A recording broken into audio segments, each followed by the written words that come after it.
Good afternoon. Thank you all again for joining us. As we begin, I'd like to turn to Dean Karen for an official welcome.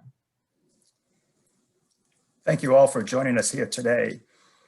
Following up on our fantastic Dean Speaker series in the fall with our speakers, Dorothy Brown, Robbie George, and Will Morris, we're going to continue in 2021 to discuss the themes of race, social justice, and faith by bringing important and diverse speakers to our law school. We are pleased to open our 2021 Dean Speaker Series with today's event in the honor of Dr. Martin Luther King Jr. and sponsored by our New Bar Institute for Law, Religion, and Ethics. Last Monday, January 18th, we observed Martin Luther King Jr. Day at a time when our country faces racial and social justice issues, just as we did during Dr. King's life. Dr. King famously said, "Injustice anywhere is a threat to justice everywhere." He also said, "Life's most persistent and urgent question is, what are you doing for others?"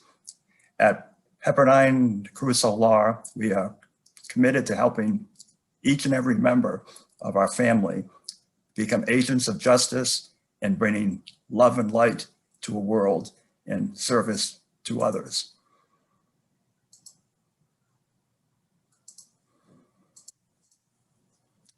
In that spirit, I'm excited to host today's event on the intersection of faith, social justice, and racial reconciliation.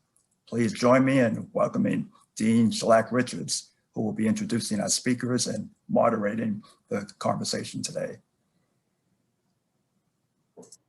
Thank you so much, Dean Karen. And it is a pleasure to be here today. As Dean Karen mentioned, my name is Shellac Richards. I'm Assistant Dean for Student Life, Diversity, and Belonging here at Pepperdine Crusoe School of Law. I want to take a moment before I introduce our speakers to thank Dean Karen for including this in the Dean Speaker Series and the New Bar Institute for sponsoring today's interfaith discussion. It is essential to who we are as a law school, and I'm always so pleased to see how we come together as a community to uplift and hold these crucial conversations. Today, we will be discussing the intersection of faith, social justice, and racial reconciliation. And I couldn't be more thrilled and excited about our guest speakers and panelists today. If you are on social media, if you watch Good Morning America or CNN, if you've been out in the world reading some great Jewish or Christian literature at any time, then these two will be thrilling for you and I believe really spark conversation. First, we have Rabbi Sharon Browse, who is the senior and founding rabbi of ICAR, which launched in 2004 with the goal of reinvigorating Jewish tradition and practice and inspiring people of faith to reclaim a moral and prophetic voice. ICAR, one of the fastest growing and most influential Jewish congregations in the country, is credited with sparking a rethinking of religious life in a time of unprecedented disaffection and declining affiliation. And in fact, several members of our own community are members of that congregation and add so much to us. Rabbi Browse's TED Talk, Reclaiming Religion, has been viewed by more than 1 million people and translated into 14 languages. In 2013, she blessed President Obama and then Vice President Biden at the inaugural National Prayer Breakfast Service. And in 2017, she spoke at the Women's March in Washington, D.C. She has been named #1 on the Newsweek Daily Beast list of the most influential rabbis in America and has been recognized numerous times by the Forward and Jerusalem Post as one of the 50 most influential Jews. Reverend Eugene also joins us today. His many passions involve leadership, justice, the whole gospel, and the pursuit of God's kingdom here on earth. He travels throughout the world to encourage churches, nonprofits, pastors, leaders, missionaries, and justice workers, whether this happens in churches, arenas, conferences, universities, or as a guest in underground churches or refugee camps. Reverend Cho is the president and CEO of Bread for the World and Bread Institute, a prominent nonpartisan Christian advocacy organization urging both national and global decision makers to help end hunger, both in the United States and around the world. He is also the founder and visionary of One Day's Wages, a grassroots movement of people, stories, and actions to alleviate extreme global poverty. After 18 years, Reverend Cho stepped aside as founder and senior pastor of Quest Church in Seattle, Washington, and is the author of 2 acclaimed books, Thou Shalt Not Be a Jerk, A Christian's Guide to Engaging Politics, certainly timely for the moment in which we found ourselves, and Overrated, Are We More in Love with the Idea of Changing the World Than Actually Changing the World? Please join me in a virtual round of applause for both of our guests today. I hope that you will engage with us through this conversation. We have questions planned and really have planned for it to be a conversation, but please use the chat box, please use the Q&A feature, and don't just wait for the Q&A time to really help us to continue this dialogue. So I have the first question for both of you, and again, in honor of Dr. Martin Luther King Day, and all that he was motivated to do, we've seen was by what he saw as the mandates of his faith in the fight for civil rights. Can you speak, Reverend Cho, Rabbi Brous, to how you see faith as intersecting with social justice and civil rights? And perhaps, Rabbi, I will begin with you. Yeah, thank you so much. First of all, I'm thrilled to be here with you. And thank you, Dean Richards. And thank you, Dean Karen, for pulling this together. And as I read Pastor Cho's bio, I was thinking we should be friends. So it's good that we're meeting this way. There's so much that I'm eager to talk to all of you about today. So thank you for convening this this conversation. And it's really an honor to be here.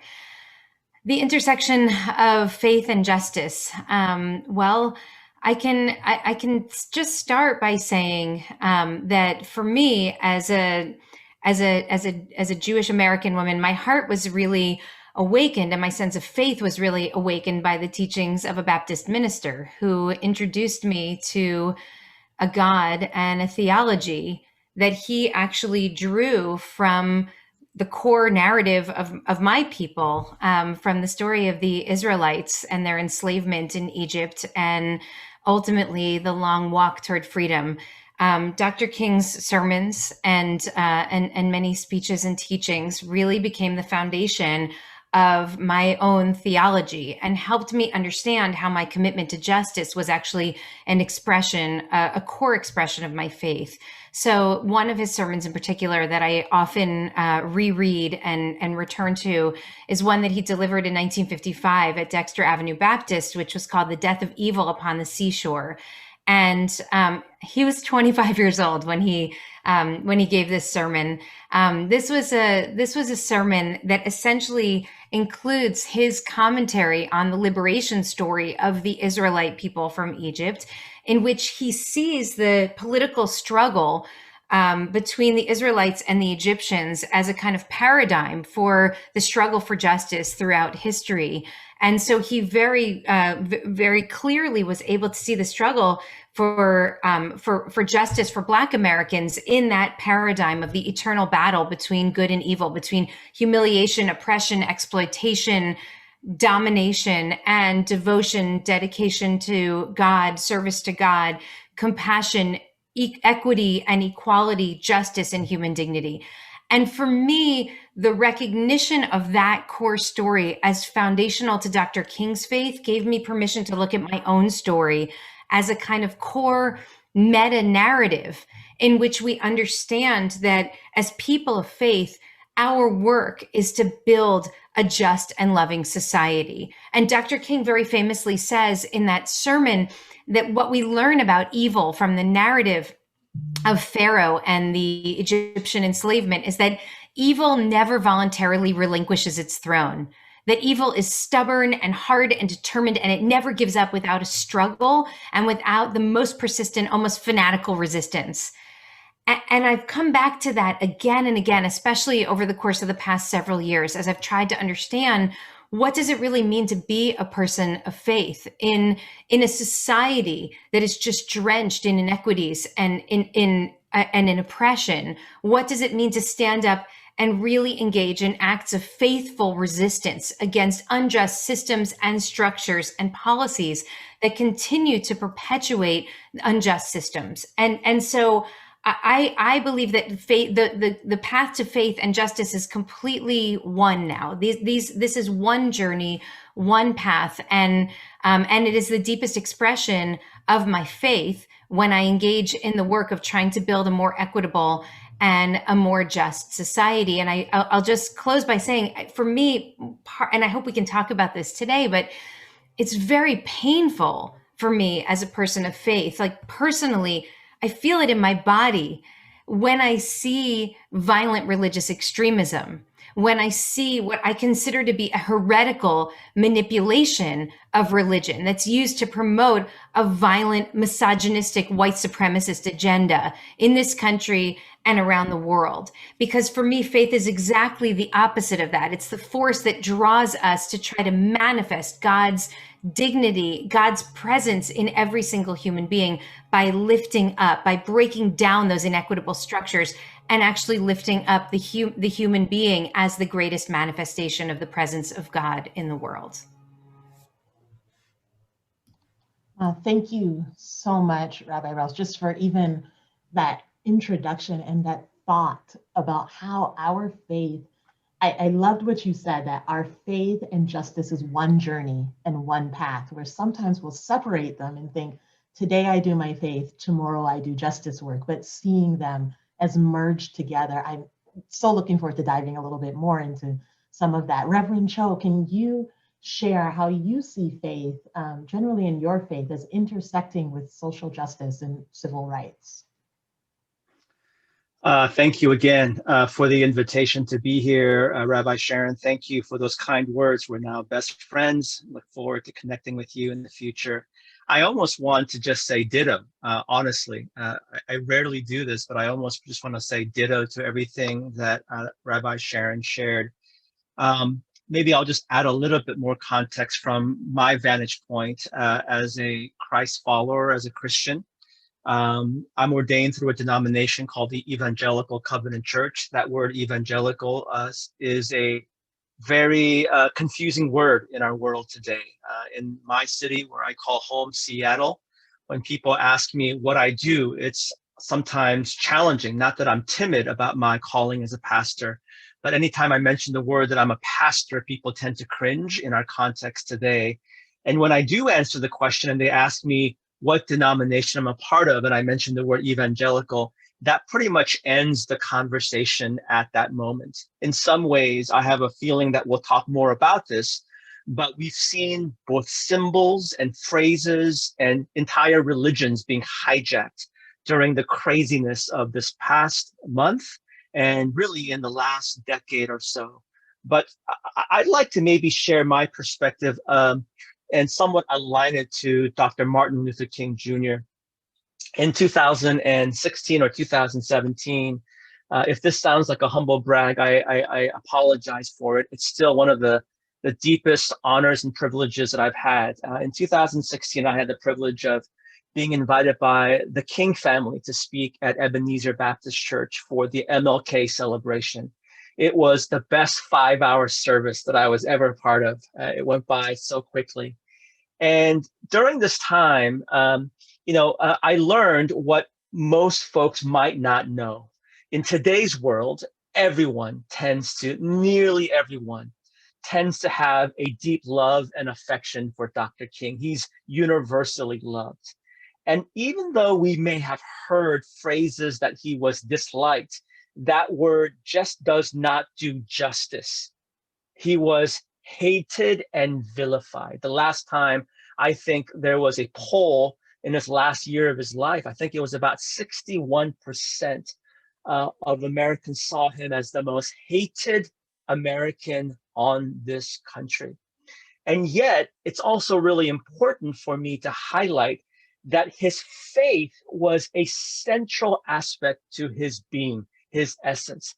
And the reason why I share this is I was doing a talk with younger folks, college students, high school students, and I was alarmed at the number of students, young people, and I'm not trying to bash on them, but I was surprised that so few of them knew that he was actually a Baptist preacher, a Baptist pastor, because so much of his identity has now been rooted in his activism, and again, rightfully so, in his oratorial skills, in his theological brilliance. All of those things matter. But people forget in today's perspective that the essence of this man, the essence of this servant was his faith. And so as a fellow Christian,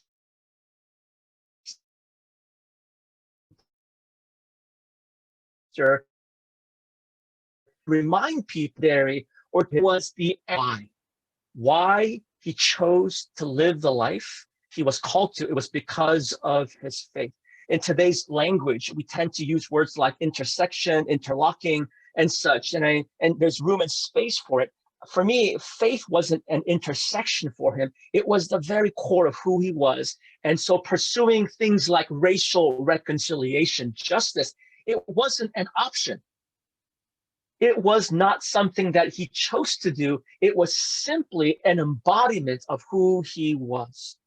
So for me, as a follower of Christ, as a person of faith, social justice may not be the totality of the gospel as I see it, but the gospel without a commitment to neighbor, the vulnerable, justice, the common good is simply not a faithful gospel. And so when I think about Dr. King, I'm appreciative that despite the fact that, like every single person here on this call, was a imperfect, I'm so grateful for his courage and for his moral courage to be obedient to his faith. Thank you, Reverend Cho. And that reminder as well, I think coupled together, right? So ditto to Rabbi Browswell. Also, that reminder, as you said, that the gospel without a commitment to your neighbor, to the vulnerable, is not a faithful gospel. That is going to resonate inside me. And I think it provides a challenge and a charge to us on how we walk out and live this. And especially we have law students and practicing attorneys with us today on how we practice the law, how we live out the law, if we're doing it from a place of commitment to the vulnerable and to those around us. Oh my gosh, I'm already so full, as we would say in my church tradition. I'm full right now. But I want to move and stay a little bit on the civil rights movement and Reverend King, Dr. King. So historically, this was an interfaith movement. And I think sometimes people forget that, right?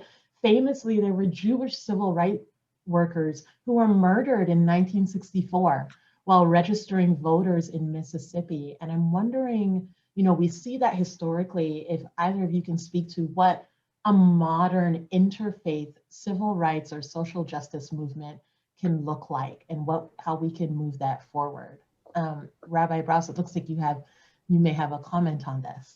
Yeah, I'm happy to try to address this. I mean, it seems very clear to me that any successful movement for social change right now, especially one that will be the kind of reckoning that we so desperately need in our country, has to be multi-faith. It has to be one that is a fusion movement. I'm sure you're familiar with the work of Bishop Barber, William Barber, who really sees himself as a kind of student of Dr. King, and his prophetic mandate is to pick up the baton and carry on, and restarted the Poor People's Campaign, which was one of the efforts at Dr. King's that was cut short. And the idea very deliberately was from the start that this has to be a fusion movement. This isn't about Black versus white. It's not about Christian versus Muslim versus Jews. This is about all of us, because we belong to each other, because our liberation really is tied up in one another. And right now we're in the part, we sync up our readings from the Hebrew Bible all across the Jewish world. So every year, right after High Holy Days, we start a new cycle. And we start from the beginning of the book of Genesis. And so it always happens that right around inauguration, we're right at the beginning of the Exodus narrative. And so that's where we are these past couple of weeks. And this week, we actually are going to read the crossing of the Red Sea all over the world, wherever Jews are. And that's part of the reason that I'm so attuned to what this liberation, what the paradigm of real liberation looks like. And what I'm seeing this year in these stories that strikes me as so profoundly tragic is that Pharaoh was given the opportunity again and again and again to be a part of the liberation of the Israelite people. It didn't have to be that those chariots would drown in the sea and the Israelites would go on to build a different society. They could have built a society together, but he was so stuck in his mindset of supremacy that he couldn't understand what it would mean to live in a society that actually lifted everyone up. And what's so clear right now, especially in light of this really profound, what I consider a great awakening, what's happening in the United States over the last several years, but especially since the murder of Ahmaud Arbery and Breonna Taylor and George Floyd, there's a great awakening that's happening right now where a lot of people who've been really asleep at the wheel for many, many years because they were on the other side of the privilege equation now recognize that they're also a part of this.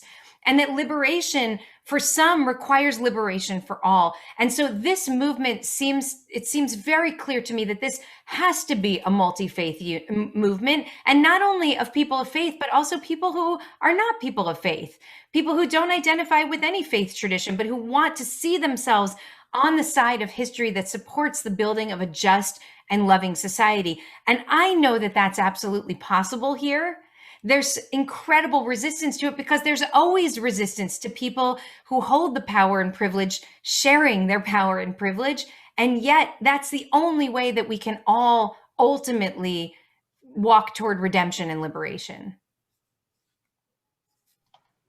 You're preaching, Rabbi Rouse, as we would say. I mean, just that I had not considered that Exodus story, and of course, Reverend Cho may have, in that way, that Pharaoh was invited into liberation and made the choice not to be involved. Yes. And what that means for us. Oh my goodness.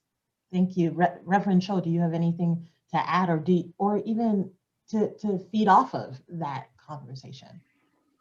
Well, as someone that has spent some time being formed and influenced in the Black church, I was tempted to take off my shoe and just throw it at Rabbi Sharon, but probably wouldn't work in a virtual setting. I was holding back my amens. Right. No, it's beautiful and it's compelling. Just a couple thoughts to maybe add to this. In the New Testament, we see Jesus having ongoing, consistent, regular conversations with these Pharisees and these religious leaders. And part of the reason why he keeps pursuing them is that he loves them. God's love is not just for the oppressed, it's also for the oppressors as well. And so as Rabbi Sharon mentioned, the desire for Pharaoh's heart to change, I think it's important for us to articulate that both of these things can be held in tension. That as we speak up and advocate and fight for those who are vulnerable in our society, that God has hearts and God has a desire for the oppressor to also repent and to change their ways so that we can be part of a more just, compassionate, merciful society as well. To your question more specifically about what an interfaith civil rights movement looks like, the very fundamental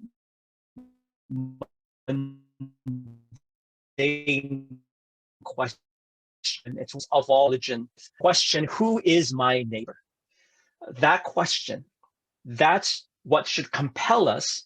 Yes, all of us come from a faith background, but if we're also honest, we can also acknowledge that there are not just nuances, but there are differences in our faith backgrounds. We don't have to muddle those waters. But even as we hold to our distinctive beliefs, there are some commonalities in every single one of our religious backgrounds. And one of them is to love our neighbors, to be kind to our neighbors, to be merciful to our neighbors.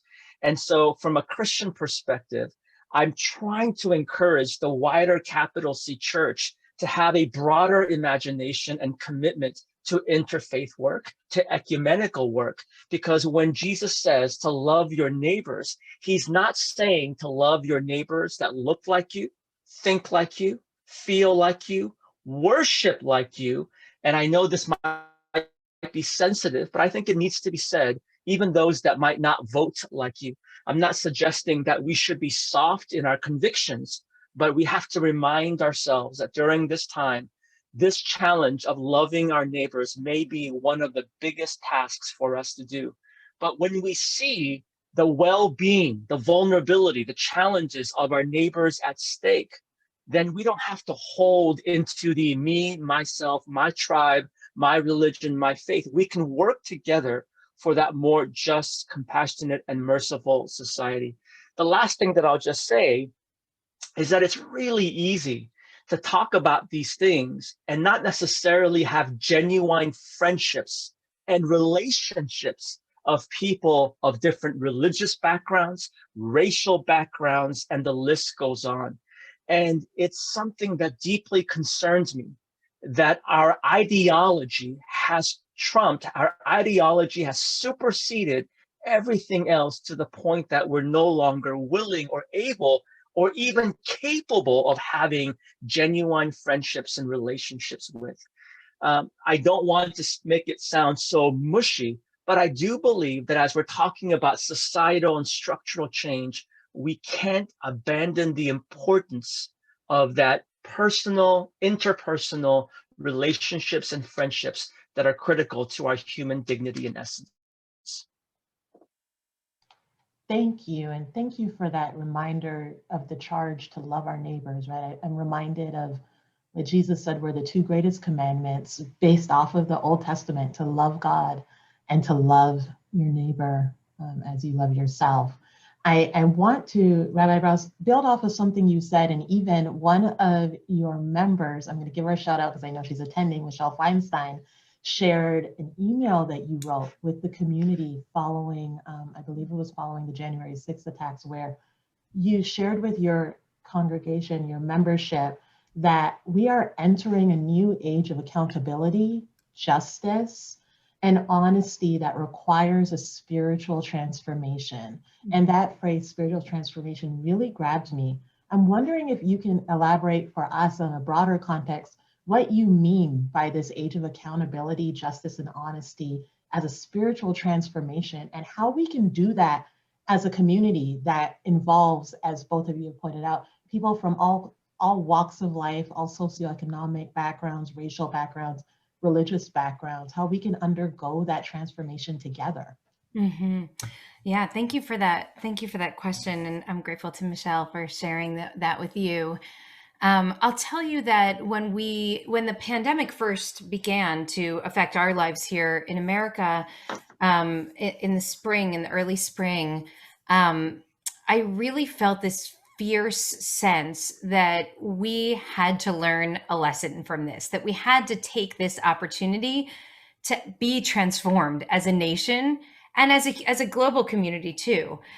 And so, in other words, it couldn't be that maybe we're home for 2 weeks and then we're back and everything's that during a time of unveiling, when we learn truths, we have to learn how to allow those truths to change us, not just to get us to revert back.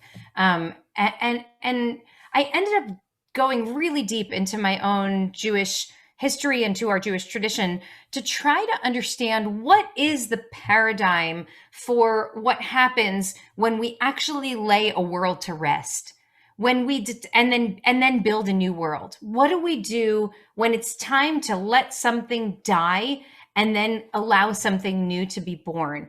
And the paradigm that I came to was the moment of the end of Jerusalem, actually the end of the Second Temple, when the Romans besieged the city of Jerusalem, and the people were starving and dying inside, and they knew that the end was there. And there was one rabbi named Rabbi Yochanan ben Zakkai, and he convinced his students to put him into a coffin and then carry him out of the gates of the city as if to burial. And then he emerged from the coffin on the other side, and they built a new Judaism on the other side. And all of the people who are now identify as Jewish or practitioners of Judaism are all descendants of that Judaism. The Jerusalem and the Judaism of Jerusalem was destroyed. They burned, they murdered, they raped, they plundered, and they enslaved everyone who was left. But the Judaism that are my ancestry comes from what survived. The people who played dead to leave and then built something new. And what I found, I'll say this very, very quickly, but what I found was that there are really three things that they did in order to lay that world to rest and birth something new that I felt and I feel could be a very profound model for us in this moment where we desperately need to lay to rest a chapter of American history that persisted for a very long time and actually birth a new America.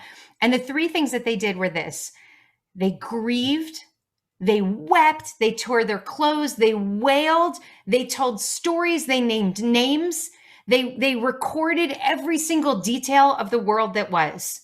They grieved the loss of it. 2, they told the truth about it. They engaged in the radical act of inviting a logic of truth-telling into a landscape of despair. And when they did that, they realized that it wasn't just the Romans who were responsible, but they themselves had been complicit in building a society in which such violence could actually take hold. They told the truth, including looking at themselves. And third, they rebuilt. But they rebuilt not what was. They rebuilt a society that would be a counter testimony to what was. A society that was rooted in hatred, transformed into a society that was grounded in a foundation of love and justice, a society in which they were punctilious about the sacrifices that were offered, and they would even, I mean, people would die for offering sacrifices with an animal with a little bit of a stain on it or a bruise on it. Instead, we built a society that's first and foremost was designed in order to uplift the dignity of every human being. And I felt like this is a model for our society today, that we grieve the 400,000 plus deaths, that we say the names of every person whose life has been taken by law enforcement, that we talk and we speak actively and truthfully about what it means that this pandemic and that this kind of systemic racism was allowed to take hold in our society in the first place. And then we rebuild because we allow ourselves to be transformed, to believe that something better is possible, and together collectively build toward a different kind of future. That's the kind of social transformation that I'm talking about. And what happened on January 6th was just the latest unveiling, the latest laying bare of what we know has been growing. It's been seeded and nourished over the course of generations in this country. And that is a white supremacist, misogynistic, toxic nationalism that's built into the foundations. And if we don't clean it out, and if we don't rebuild in a very different way, it will continue to poison the water that we drink. And it will continue to hinder all of the growth that is possible in this country. And so this latest unveiling feels to me like just yet another opportunity for us to grieve, tell the truth, and then be transformed so that we can build a transformed society. Wow, thank you. And I'm wondering, Reverend Cho, that makes me think about your book, Thou Shalt Not Be a Jerk, right? And you speak there, and I've seen sermons that, in talks that have been posted online as well, where you've spoken about how we've created a cultural Christianity that uses Christ, uses our religion to promote our nationalism and a theology that's then held captive by our politics instead of the other way around. And as Rabbi Sharon was speaking, I could hear the echoes of your sermons on this coming through, from the other side. And I'm wondering if you have any thoughts on how our faith can be used to tear down rather than uplift this cultural Christianity, and how we can build towards an interfaith and interracial reconciliation coming out of these places. Yes, great questions. And this was one of those questions that I think we could probably spend a long time discussing and exegeting in some ways.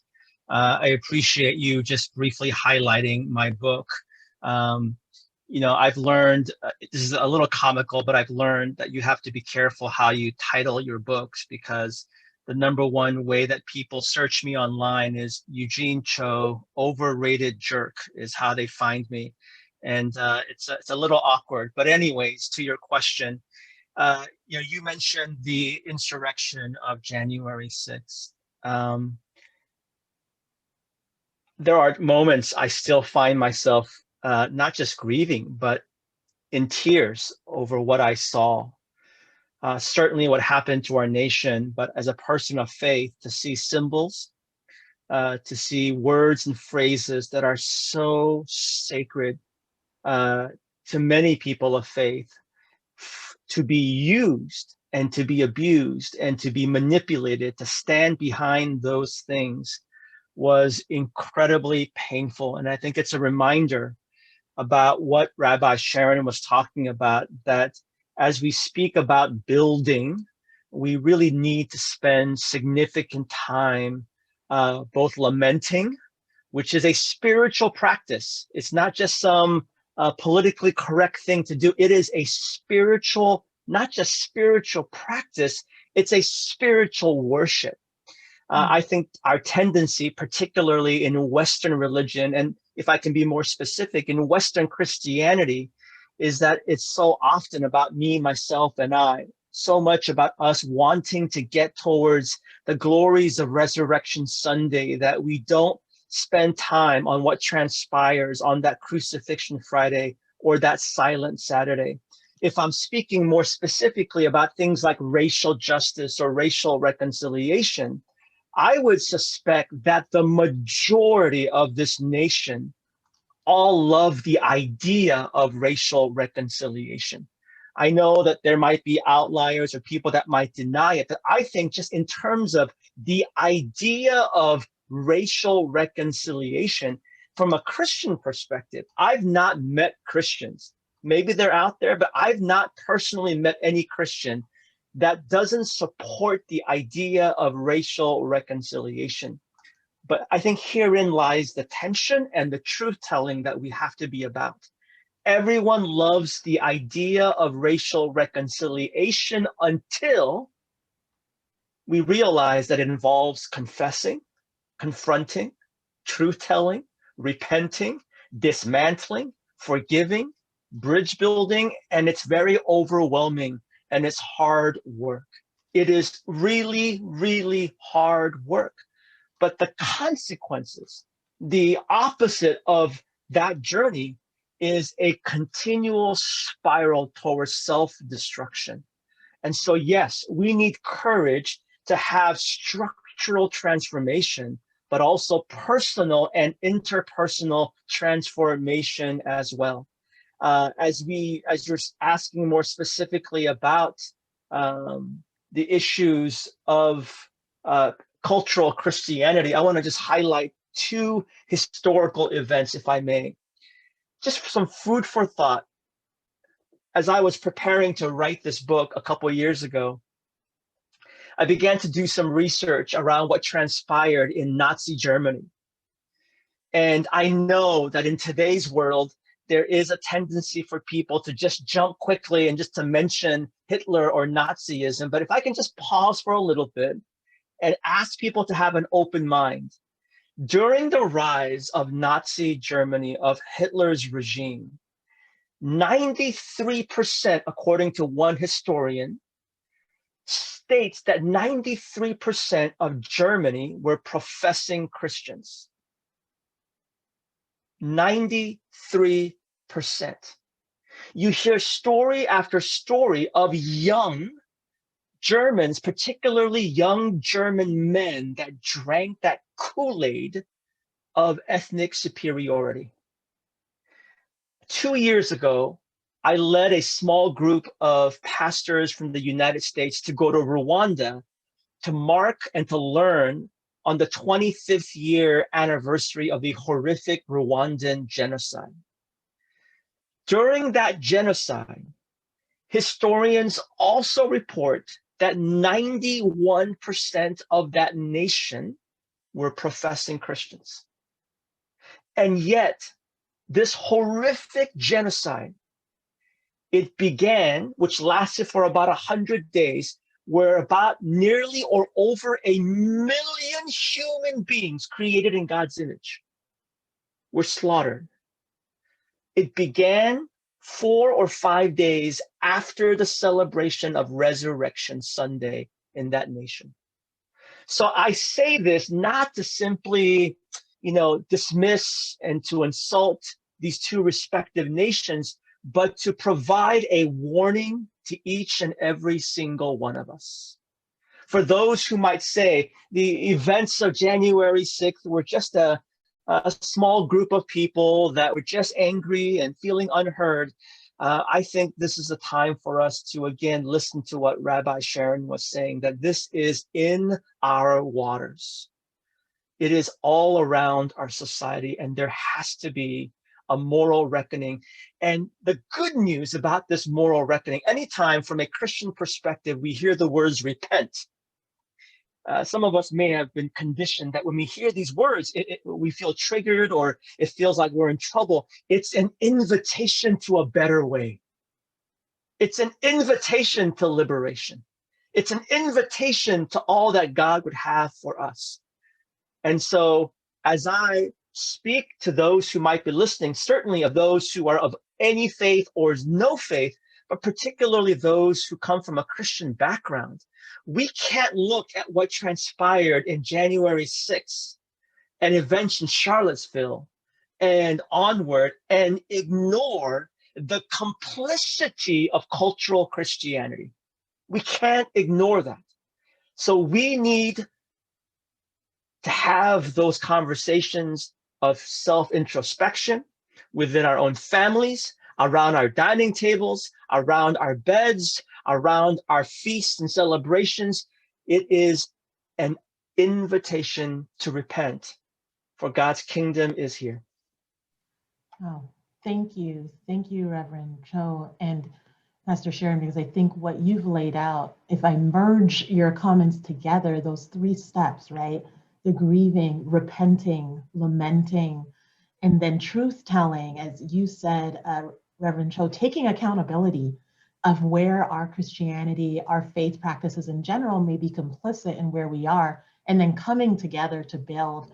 I'm left thinking, and I'm so glad Dean Karen and others of our faculty, staff, students are here, because I'm left thinking, okay, as Pepperdine, as an institution, a law school, how can we foster an environment that allows our community to grow together through communal repentance, through communal truth telling, right? Through communal rebuilding? Can we envision, as a law school, a justice system that is dedicated in compassion to the needs of our neighbor?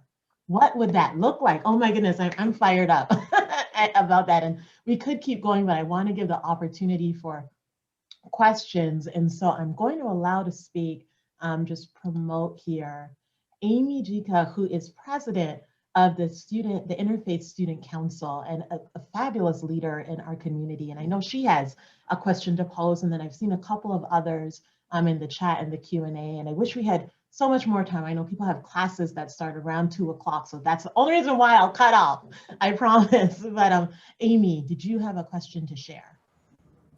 I do, thank you. And thank you both for being here today. In fighting injustice and racism, I know that you both have learned a lot to work with other religions, and that's the histories that you follow. But I'm curious personally, for both of you, if you have learned habits or traditions or texts from a religion outside of your own that has influenced the work that you do. That's a great question. I can start. I'll just tell you, I shared earlier about the influence of Dr. King's speaking on my own, the development of my own theology. I'll tell you, one of the most formative and important moments in my rabbinate was when I was a young rabbi, and we had just moved out here in my late 20s. And I befriended an extraordinary pastor named Ed Bacon, who was the rector at All Saints Church in Pasadena. So some of you might know him.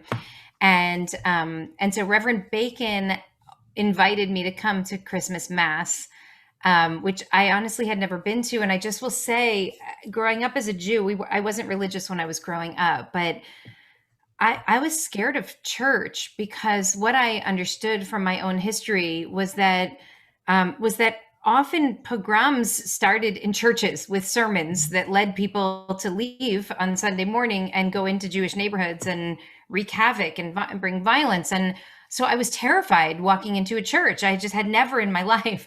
And I went into his church because with love, he invited me, and he had his Jewish and Muslim friends sitting in the front row.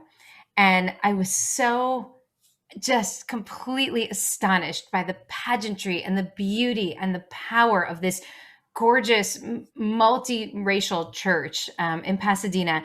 And he got up to give the sermon that Christmas Eve, and he told the story of Christmas in a way that completely blew my mind. And I know many people who are with us are, pastors and adherents of Christianity. Just forgive me, but I'll just share with you what he shared that night was that the story of Christmas was about a couple, Joseph and Mary, that were so poor and so cast out of the dominant society that she literally is in labor and giving birth, and nobody in that inn will give up their bed for her so that she can in dignity give birth.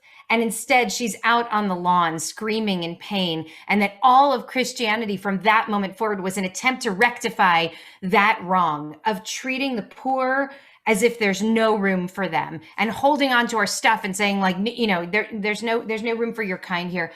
I was so moved by this story. And I realized it wasn't my story. It was his story, but I also had a story. And my story was Yetziat Mitzrayim, the Exodus from Egypt, which I spoke about earlier.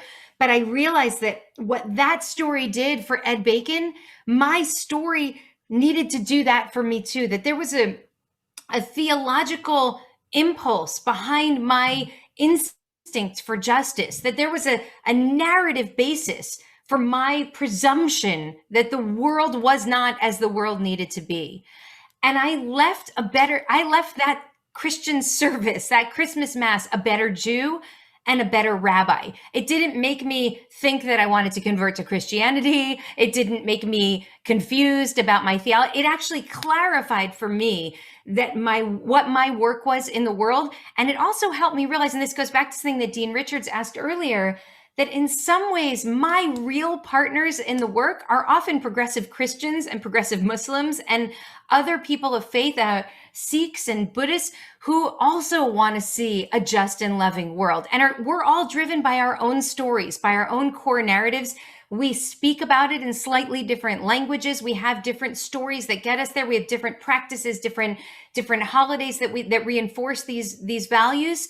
But we are partners in this work, sometimes even more so than my Jewish siblings are my partners in this work, depending on what their theology or their approach might be. And for me, that was an absolutely transformative experience. Amy, I'll quickly, or try to quickly answer that. There aren't any specific verses or texts or books that I would be able to cite right now.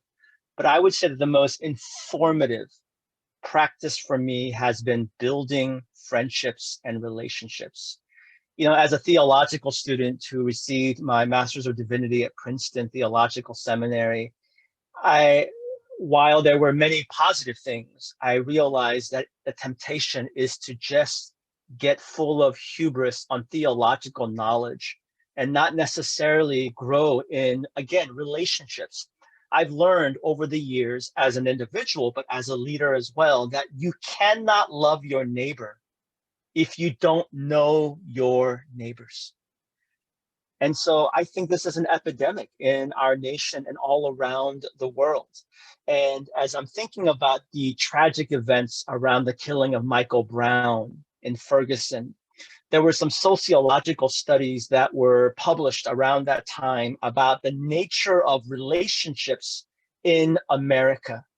And I know surveys are incomplete. They don't give us the full picture, but during these surveys, they did 100 friends scenario of white Americans, Black and brown Americans, and Asian Americans. And in 100 friends scenario, the average white person had 91 white friends, one each of Black, one Latino, one Asian, one mixed race, 3 friends of unknown race. The average Black person, on the other hand, had 83 Black friends, 8 white friends, which again makes some sense because there's more white people in America, 2 Latino friends, 0 Asian friends, pause for dramatic effect, 0 Asian friends, 3 mixed race friends, 1 other race friend, 4 friends of unknown race. Asian Americans also tended to be among the most insular group of people. So again, I'm not trying to put all of my eggs in this basket. As we're talking about societal structural change, I actually think it is impossible to make significant progress on those things without a parallel commitment to interpersonal friendships. So over the last 10 years, it's been important for me to be able to build friendships with those who joyfully say, I'm Muslim or I'm Jewish, to be able to participate in Jewish friends' Shabbat celebrations, to be able to recognize the sacredness of the Ramadan for my Muslim neighbors as well. So that's been the most important piece of my personal education in the past 10 years. Thank you. Thank you for that. And that reminder from both of you of how we can personally grow when we're open to being involved with the other people, the neighbor around us. There's a question in the chat that actually came from our university chaplain, Sarah Barden, who said that she recently heard on an NPR story that it's estimated that 1/5 of Americans are religiously unaffiliated, higher than any other time in recent US history. And those younger than 30s especially seem to be drifting from organized religion. 1/3 of young Americans say they don't belong to any religion. Do you think religious habits of injustice have contributed to this trend? And both of you are like, oh, do we jump on that? I'll remind you, recorded but not live streamed. So we'll edit and post, as my friends in production would say. But in all seriousness, any thoughts you may have? Do you want to speak first, Reverend Cho, on this one? No, please. I absolutely believe if you are paying attention to the role that religion has played on the public stage, I can't understand why you wouldn't be alienated and marginalized by the concept of religion unless you're introduced to faith communities and faith leaders who actually live into what I suspect many of you would call the gospel and what I call our core foundational Jewish commitments. And unless we see that made manifest in the public space, of course people are fleeing religion.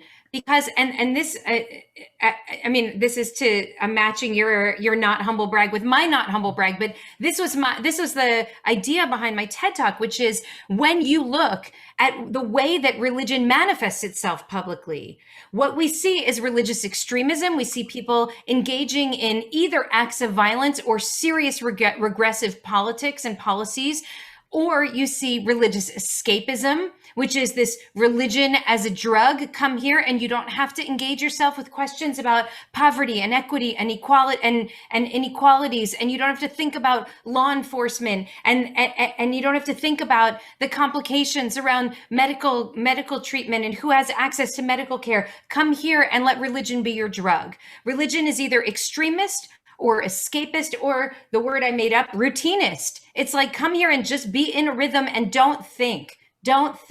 Leave your heart, leave your brain at the door when you walk in the door. Now, if we don't present a counter narrative to that public version of religion, which I believe is heretical religion, if we don't present a public alternative to it, then of course people are fleeing in droves because they don't want to identify with religious communities or religious practices or religious ideologies that either condone taking the lives of innocent people, perpetuating policies that cause tremendous harm, or that's already essentially dead. You walk in, a kind of monotonous spiritual engagement that's perfunctory and empty and meaningless.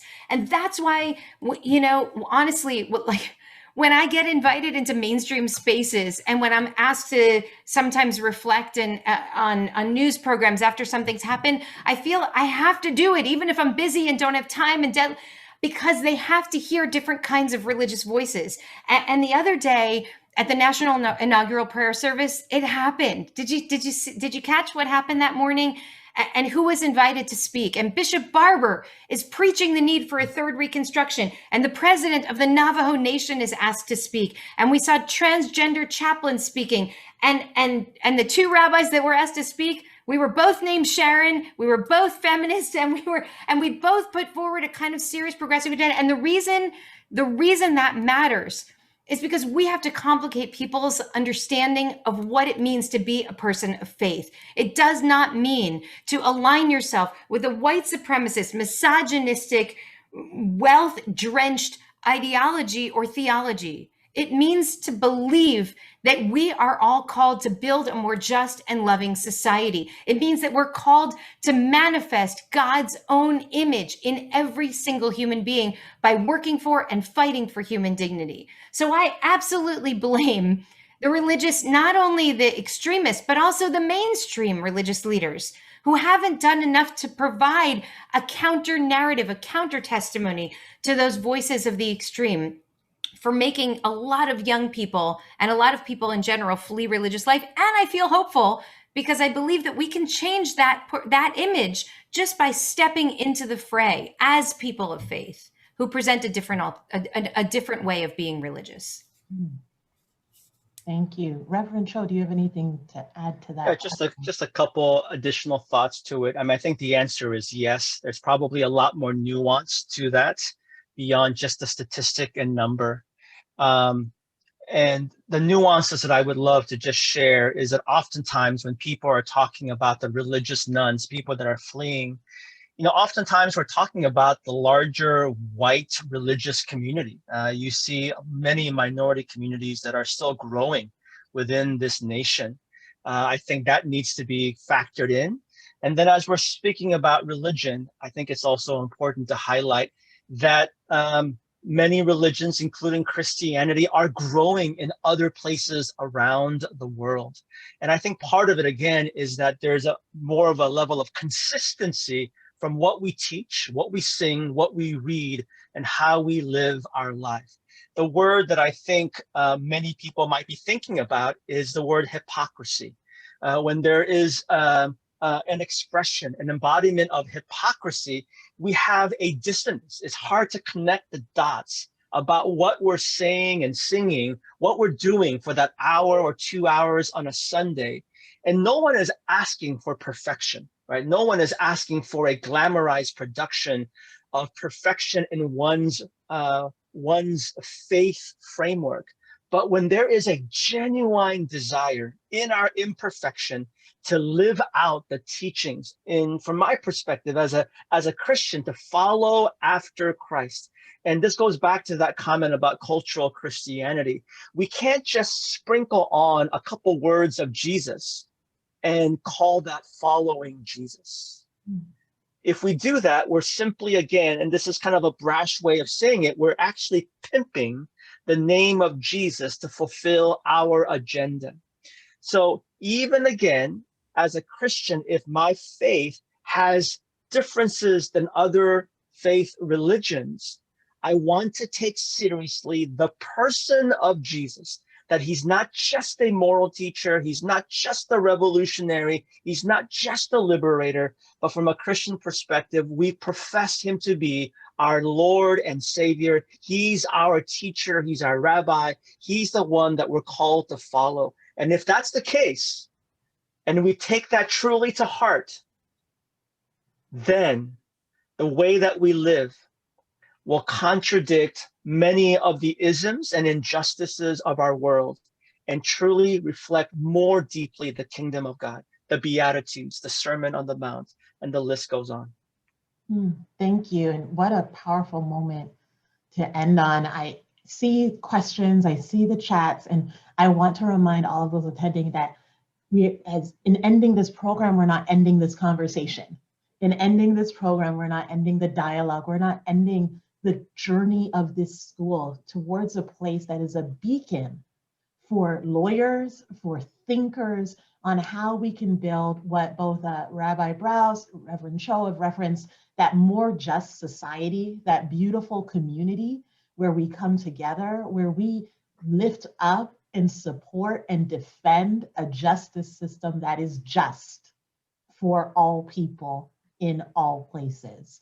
Please continue this. Continue it in your classes, continue it in your student organizations, continue it in faculty groups and roundtables, because it is only, as we've heard today, only in those conversations, in the relationship building, that we will move forward. Thank you again, Rabbi Browse. Thank you, Reverend Cho. Thank you to the Newt Institute for sponsoring this event and for helping us to have these conversations and move our dialogue forward. We are so grateful for all of you for joining us today. And I pray that you have a wonderful afternoon and rest of your weeks.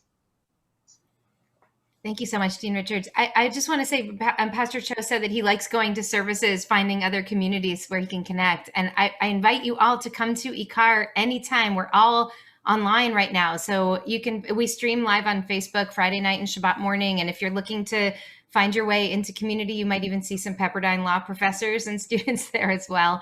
But you're all totally welcome to join us anytime. And thank you so much. What an honor to be with all of you. Thank you. Thank you for sharing. Have a wonderful day, all. Thank you.